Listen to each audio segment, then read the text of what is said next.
This is American Real, where we aim to inspire, empower, and enlighten you through the stories of our guests. Here's your host, Roger Brooks.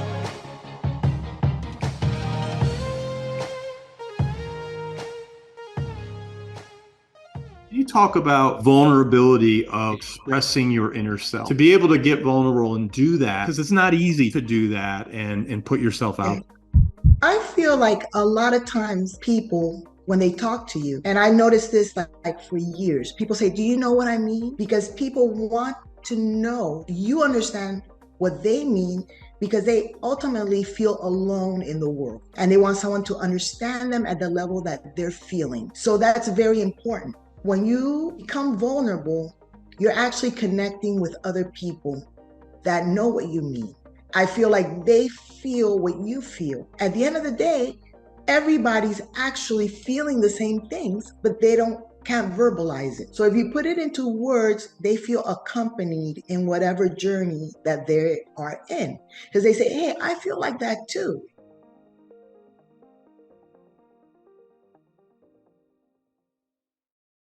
This is American Real. I am Roger Brooks. My guest today is Emma Yohros McDannold. You are a Pan-American poet and best-selling author of the books A Tango to Life, volumes 1, 2, and 3. Emma, welcome to the show. Thank you so much, Roger. It's a pleasure to have you here today. I can't wait to talk about your books. I have them here. This is volume 1, volume 2, volume 3. They are so colorful. And what I love about them, Emma, is that they're so unique. I have never seen, a series like this, which is a combination of Wow. imagery and your drawings, as well as just the creativity that you put into this. So I'd love to start out with, when was the first time you thought about this whole project? Like, how long has this been brewing with you? Well, since college, I've been thinking I'm writing. It's not homework. Maybe I should just put 100 pages together and send them in.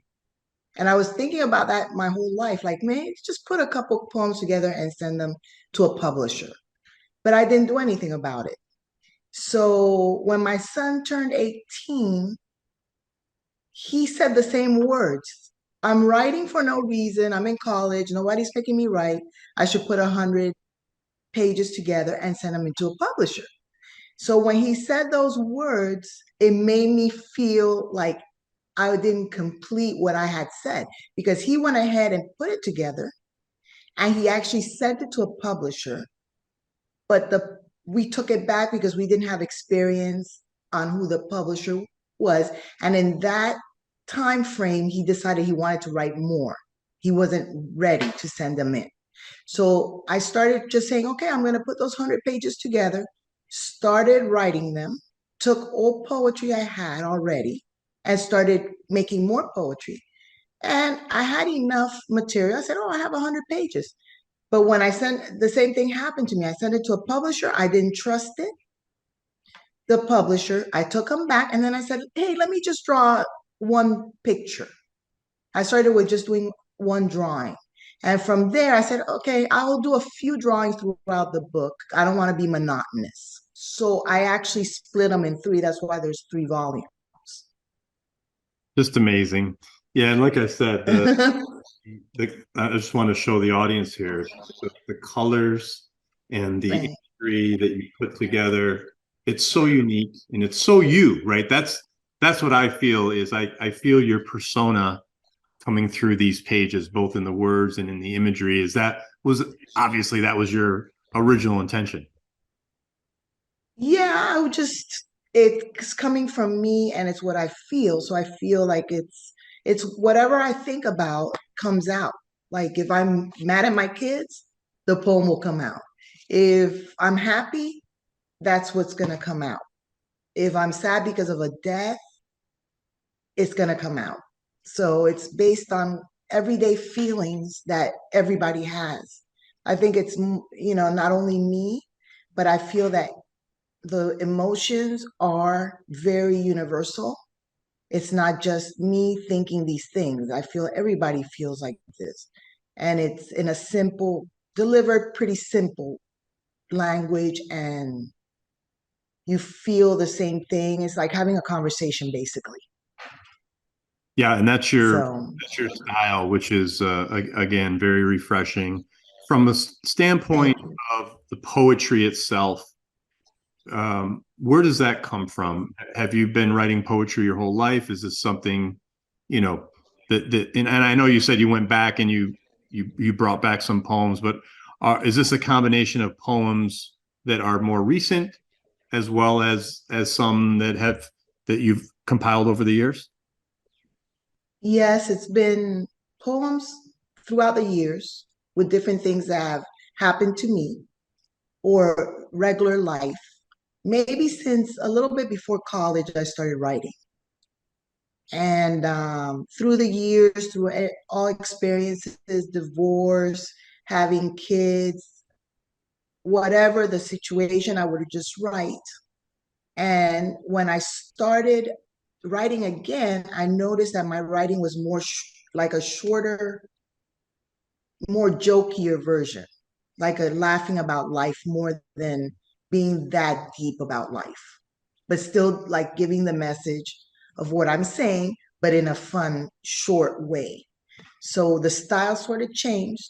I still try to go back to that, but that's what's coming out right now. So if you see the long ones, they're mostly older versions, I think, of the book, of the poetry. And when you see the short, snappy ones that are a little bit, sometimes a little bit, not too couth, or maybe there's a little dab of bad language or something in it, then that's the now. So, Okay, great. And what is the feedback you're receiving from both friends and family as well as the marketplace itself? okay, the people that I know, I mean, I got good reviews, but the people that I personally know that have ordered the books have really loved it. I had the mom of a good friend of my son that has called me about 4 times to tell me how much she loved it and that she was reading it to her mom, because there's a couple Spanish poems. She read them to her mom, and the mom loved it as well, which is an older lady. So I feel that it targets all ages. It's not just, it's delivered as, because of the colors, it looks like it's infantile, but I think it hits different age groups. Like a person in college would enjoy it because of the snappiness of some of the poetry. Somebody older could see, hey, I got divorced. I feel that about this. You know, it hits all the stages because I did it through a long time period of time, some of them. So it hits all those stages.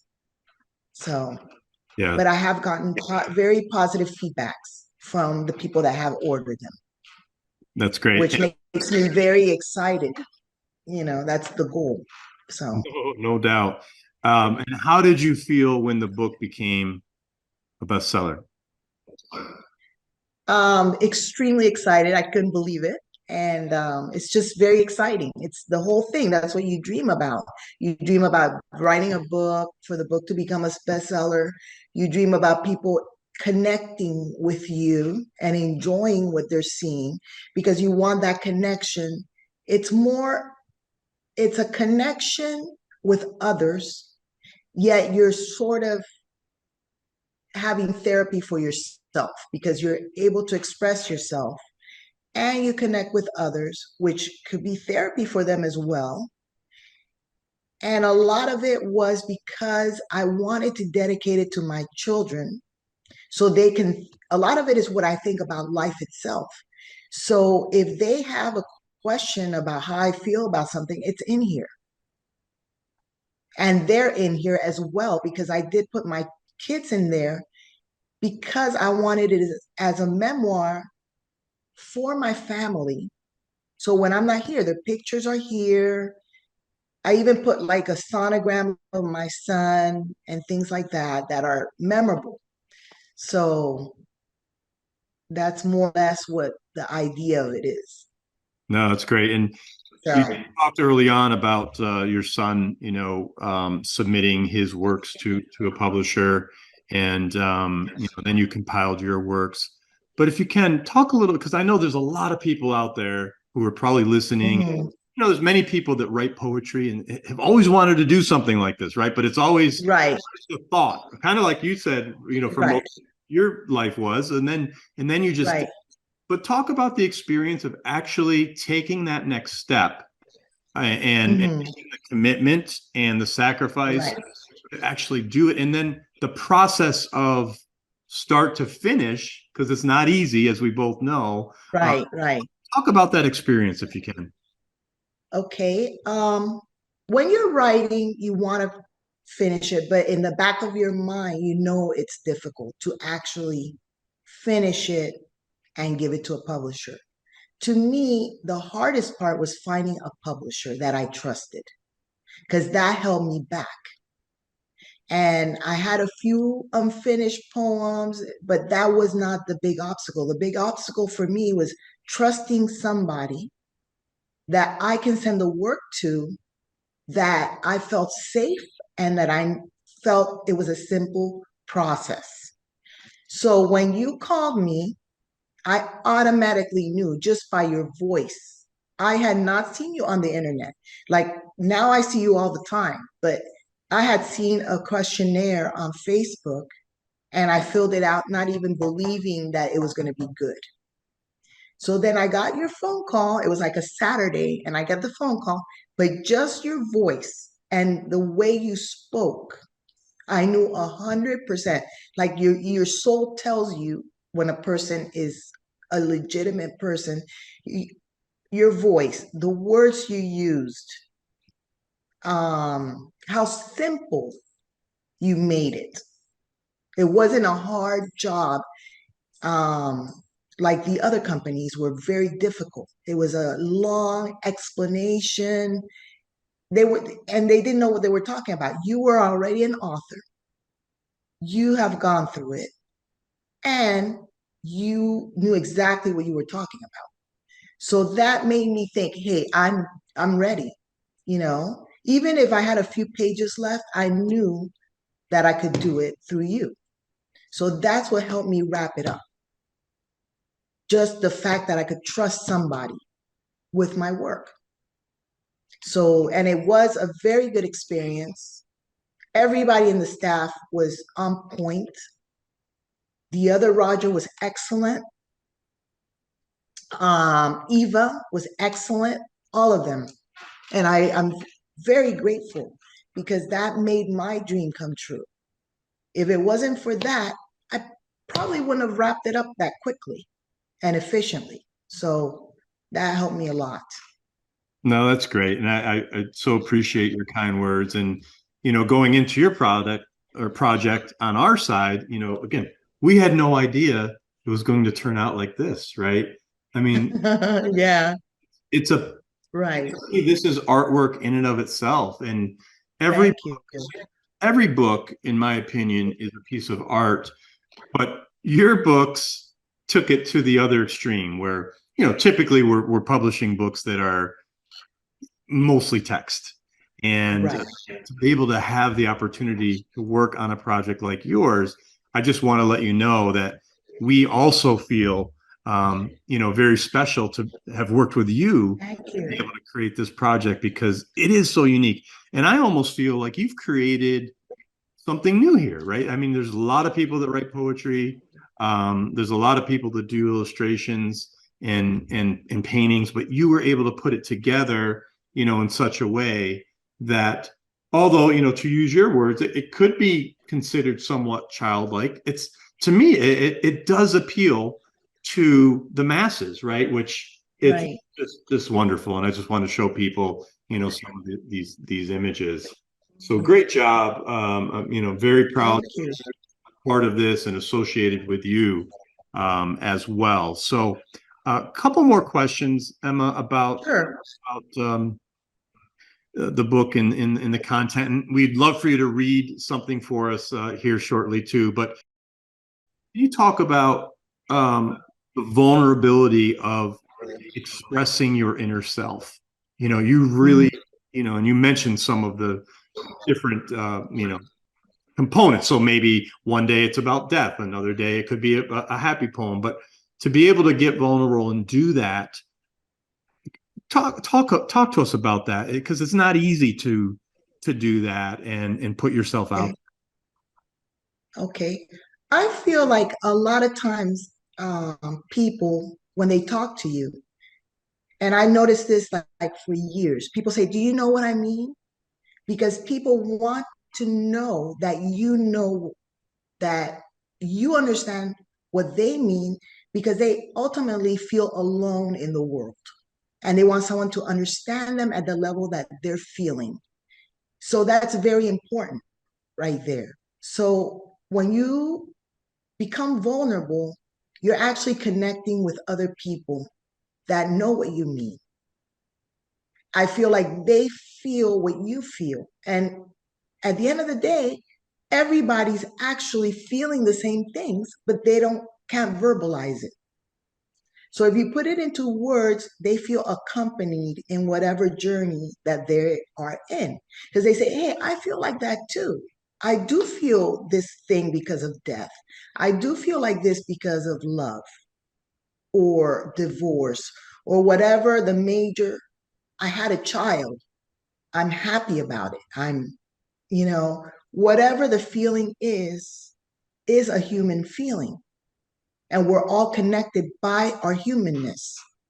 So it's when you put yourself out there, you're actually helping yourself because you connect with yourself of what you feel, which you weren't able to say it and it's trapped inside of you.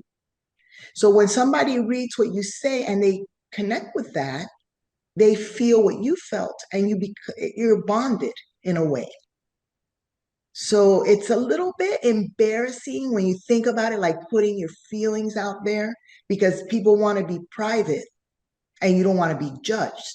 But at the end of the day, you're actually giving of yourself something that's going to connect with someone else. So it's very satisfying to get it out. That's what I think. Yeah, no, and that's very apparent again in your work. And you talk about the power of connection. And Mhm. curious, just I guess from a societal level, um, how do you view the world today? And it almost seems like whether it's government or the media, like they're trying to tear the connection apart versus bring us Mhm. together, right? We've I see what you mean. Yeah, Yes. I mean, we've come so far as a country, and Right. I think I agree with you. Like, I think most people feel connected with others and want to be connected with others. I think Right. most They people, want to. yeah, I don't think most people, and of course, there's still racism in our country, right? There's still this and Of that. course. For the most part, I think people genuinely appreciate other people's cultures. Like, I love the fact Hmm. you're from Panama. Hmm. You bring a whole flavor of your upbringing, right, to your Hmm. that's unique. I can't do that, but I could experience it through your words. So I was just curious on from a standpoint of being an author, you know, Hmm. how can we get past some of this chaos that we're living in? Hmm. Is it just doing the things that you're doing and being ourselves? Well, sometimes people can't be themselves because they feel they're going to be judged. So, and the reason they are not themselves is because they think that people don't like whatever they have to offer. But the truth is, people are people. I don't care where you go. I come from Panama, okay, but I have the American side of myself and I have the Latin side of myself because I grew up in my first language is Spanish. So I grew up till maybe 5 years old speaking Spanish only. My dad would read me something, Dr. Seuss. I said, "No, do it in Spanish, no English." So then they put me in American school and I grew up in the American system. But then when you go home, you have the Hispanic culture thrown in with the American culture, yet because of my father and the school, but you still have the morals and the values more of a Hispanic country, which is more conservative. But I feel like the media, which, there's always an opinion, but the fact that we don't connect is when you connect with somebody, you have more power because you learn from someone else, number one, and the support of someone else helps you improve your life. So when a lot of it's even better not to even watch the news because it's a control mechanism. Like it's controlling you to think the way the media wants you to think. The world is not that bad. We're seeing the worst of everything. So then when you approach someone else, you have all that information that is negative inside of you, and you approach it with separation because you figure we are separate, we're not the same, we're against each other, when it's not true. We're all connected because we're humans, because we have the same experiences, and we are actually one. And the beauty of the differences is what makes life fun. If we're all the same, then what the hell? You're bored. Who wants to be the same? You want to see that someone says something different. You want to see someone else's expressions, how they feel about different things. That's what's fun in life. And we're losing out on that because we're so careful to not express ourselves in the way we want to express ourselves. It's politically correct not to say this. You can't say Merry Christmas. If I want to say Merry Christmas, I'm going to say Merry Christmas. I'm not going to not say Merry Christmas. I don't feel like that offends somebody. You tell me Happy Holidays if you want to, and I shouldn't be offended by that. That's just who you are. So I feel like the media has us tainted a little bit, that we think that we can't open up when we're actually really similar. We're the same, actually. You wake up in the morning, you have pretty much, and then you think, wow, like this person, whatever, is the president of blah, blah, blah. But that person is a person still, that still has to wake up, still has to take a shower, put some pants on. He doesn't get any bonus because you're the president. You still have to feel what you feel. He could be tired, but he still has to get up and all those things. So when you talk to somebody that's different from you, you realize how alike you are. So that's what I feel. Oh, so well said. I don't know if that answered. My gosh, yeah. And Yeah. the one thing that really stood out there is it reminds me of the old quote, variety is the spice of life, right? Oh yeah, yeah. Variety. I mean, it kind of coincides with your whole theme, a tango to life, right? That's the variety. Yeah. That's the dance, right? Right. We're in the dance to dance. Oh, We're not in the dance to get to the other side of the floor. exactly. Or to stand still like that and Right. have someone twirl around you. It's the dance itself. Somebody gives you something and you give something back. You dip down and then someone picks you up, or you're the one that picks someone up. Yeah. Right. So we're there to help each other, to dance together and help each other in our dips. Yes. And our rising. When you're up, you should have people to congratulate you. And when you're down, you should have people to help you come up. Yeah. So, and at the same time, listen to music of your heart and know that everything's going to be okay. Because at the end, things turn out to be okay, because when things are not that great, you're actually learning something that's going to make your life better in the future. So, those dips are important. Yeah. And you want to have them. I know at the time you don't want to, but then you look back and say, yeah, if it wasn't for this, this wouldn't have happened to me. So. Right. And I think you just summed up, everything in life, right? Everything is a wave and a trough, right? a high Right. low point, and it's in between Right. that. And we are vibration. Everything's a vibration in life. So when Right. you do see a friend that's down or a family member that's down, it's our job to help pick them up. Just as when we're down, we Yeah, have else to pick us up. So exactly. very well explained. And I Thank love you. how it ties in with the theme of your series of your books. Thank you. So look, would you mind reading something, one of your poems to us so we could get a flavor? Um, oh, this one's sort of cute right here, half empty. Okay. And it has two guys looking at each other. One has a negative and one has a positive. Okay. Great. You say it's half empty. I say it's half full. You see an old lady? I see a bull. You say it's half empty. Maybe that's your soul that refuses to see much, much more. You say half empty. I say half full. You look from the top. I look from the top. You look from the floor. You say half empty. I say half full. You became that old lady. I became the bull. So you have two little guys, fighting it out or whatever. So Love. it's like a short little, and of course it's just a little idea. And then I put my kids in the book as well because I want them to be able to know that I love them. Like, this is Proud Mama, this is my son Ben, so he knows and he can show it to his kids. Hey, this is your grandmother. I plan to be here a long time, but Would you like to read that you one as know, well? yeah, why not? It's just a short little Proud Mama. I'm the proud, I am proud of my son Ben.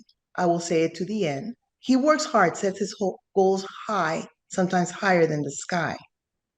I am a proud mama, can't you see? When I have my son right in front of me. My love for him just overflows. I think he doesn't even know. Well, now I will make it clear before from this earth I disappear. I love you more than you'll ever know. I love you more than you'll ever know. And the reason I did this like that is, you know how you have sons and they always think you love the other one more than the other one? Like, they're always like, Right. he loves you, you do this for him. No matter what you do, they always think you prefer the other one. So when I had a conversation with him that was recent, he thought I favored the other one, Jordan. And I said, I don't favor anybody. I love you guys in a different way because of your personalities. So that's why this is just simple. It's not complicated, but I know that he has to come back to that. That was for him. It wasn't really for the public. It was for me to tell him and that he remembers. So that one was, just and I'm sure all moms, are proud. And the kids don't know it, how proud you really are, even when they fail and, you're proud that they tried and, so Wonderful. that's a simple one. Yeah. Are there any others you'd like to read? Actually, the third book to me was the funnest one because I put a lot of things that I liked. Yeah, that one. I put Spanish too. Some of them are Spanish. This one is, a little bit. A thief was here, and it's a little bit about, when you're disappointed in a relationship, you feel like you were taken advantage of or whatever. A thief was here. He tiptoed in and took my heart. Then he trampled on my soul. A thief was here, only to take a picture of my perfect smile and shatter it into a million pieces. A thief was here, scrambling my every thought, making me question my every belief, making me look behind my shoulder. A thief was here, stealing my self-esteem, my pride, running away with my dreams. A thief was here. I caught him red-handed. And when I did, he ran away, just like a thief. And then they have two little thieves in the house or whatever. So that's just another short one, and I feel they're enjoyable, it's like, And relatable, like you said. and relatable. Yeah. This one's sort of funny because I woke up one day and I don't know why I even thought of it. would God forgive the devil? Great. And it's about, like it's a thought, because in Christian religion or in Catholic, they say if you repent, you're forgiven. So it doesn't matter what you've done. I've heard if you're a murderer and you just at the last minute, they tell you tell God, I'm sorry, you go to heaven.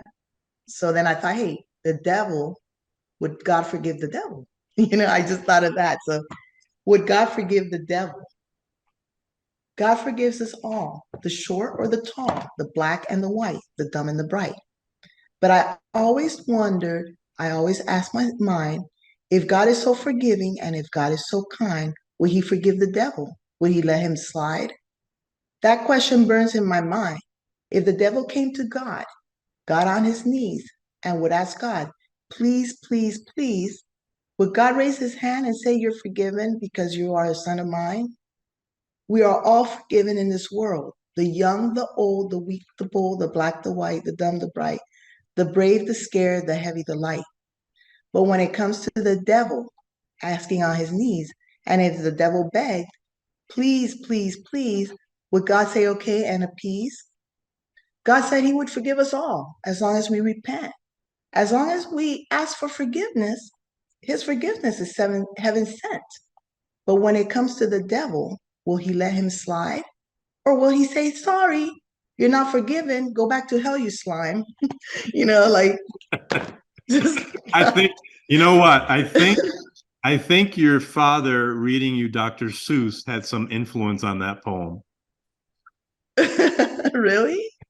Yeah, Maybe. I hear Dr. Yeah. Seuss coming through the words. That's great. That's wonderful. Wow. Okay, that's great. So, Great, but Emma. anyway, I enjoyed all this. So, Yeah, no, it's wonderful work. I was curious to get your thoughts on, again, earlier we talked about people that have ideas like this but never actually follow through on it. So mhm. if someone listening or watching is on the fence, right, and they want to do something similar that you did, but they just don't have the Mhm. courage, or Mhm. what advice would you give them? I would say do your best every day. Do something. Don't say I can't do it. It's too much. Instead of trying to assimilate the whole project in your head, take it one step at a time. Sit down, write what you have to write.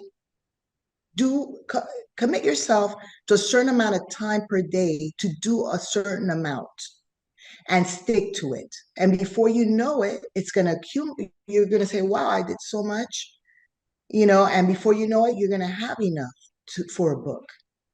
And that's really the most important thing, to stick to something and not give up, because you're going to have obstacles. You're going to have days that you don't want to do it. You just have to continue to do it and try your best every day. But the day that you can't do it, you forgive yourself. The next day you go and you keep going. And that's really what's it called? Not commitment, perseverance. Hmm. It's really the key to me, because anything you do, you could be a genius and know everything and not do anything. Or you can just sit down and do a few things and it accumulates and it becomes something real. Yeah, So don't give up and just keep going and take it one step at a time. great. No, And don't compete.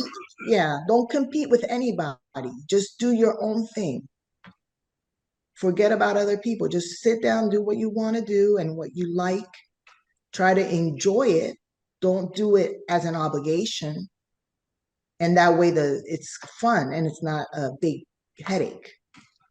So yeah, again, it reminds me of the tango, right? Enjoy the dance, enjoy the writing, enjoy the enjoy the dance. process. Right. Yes, exactly. Enjoy the process. So, if you were to take out your cell phone and call the Mhm. 20-year-old Emma, what would you tell her? I would say it's what would I tell Emma? I would say just be happy with everything. Just try to not take things that serious. Just do what you can every day and leave it to God. If you do the best that you can't do better than that. So do that, leave the rest to God, set your goals, stick to your goals, but don't rush it. If you want to do this, you want to do that. Like so many years passed that I thought, hey, that was like a goal a long time ago and it never materialized, right? And that I was around 20. So now I think about that, and it's what you think about even when you're young is what you really want. So try to do what you want in life versus what people tell you to do, what society tells you to do. You do what you want and what makes you happy. Because if you do what you don't want to do, just because other people say, oh, you have to be a doctor, you have to be a lawyer, all that is going to drag you down and you can't continue. It's going to exhaust you. Do something that's going to fuel your soul so you can keep going and you can have a happy life instead of an obligation that you don't want because some people told you to do it. So even if your parents tell you, I'm not trying to rebel against parents, but you know more what you want than what your parents tell you to do. Yeah. So Awesome. listen to your parents, but you don't have to do exactly what you listen to their input and listen to people that care about you. But don't rely on that alone. Rely on your soul, what you feel is for you, and go for that. Wonderful. Now, if people want to follow you, and I know they could get your book on Amazon, but what's the best way for them to connect with you? Is it Instagram? Well, I had somebody, I'm on Instagram, I'm on TikTok. TikTok, I think, is the best one. Okay. It pops up easier, I guess. YouTube. I had somebody just put me on all the media outlets. So I'm there. But if you just type up my name, either my Yohros, Emma Yohros, or you put Emma McDannold, you don't have to put the full name. It still pops up on Google. Great. Great. And if you could get us those links, we'll put those in the show notes so people could click right on them. Sure. Easily that way. Now, anything new coming up? Anything you want to tell the audience about as it relates to your project? Well, right now I'm thinking of maybe connecting with Barnes and Noble for book signings. So that's probably what I want to do next. I also thinking once the book becomes more popular, I want to make it available for people to get the paintings and some of the artwork. So I'm going to create a site for that. Great. So that will be coming up. No, I think that will be fun. Because there is some, really great, unique artwork in here that people, I'm sure, would appreciate on their walls, to be able to hang. Thank you. Yeah. I'm going to show the versions again. There are 3 volumes here. They are all bestsellers. And Emma, it's been a pleasure. This has been an enlightening conversation. I so appreciate you coming on. Welcome to the American family. And I appreciate it. I cannot wait to air this episode. Oh, wow. I'm excited. Thank you so much. Thank you so much. Thanks for tuning into American Real. Be sure to visit our website, americanreal.tv, or search for us on iTunes or YouTube for past episodes. While you're there, please rate us or leave us a review, as that helps others find our show. I am truly grateful and appreciate all of your support. If you'd like to be part of our inner circle or want one-on-one coaching, check out the American Real Learning Academy, where we have self-help groups and courses so you can build the best you. We also have a new Facebook group where you can connect with high achievers from around the world. If you want to go even further, maybe you're determined to write your own book or launch your own podcast, contact me today to see if we can help. You can reach me through Instagram or Facebook, or email me directly at roger@americanreal.tv. Thanks for tuning in, and we'll see you next week.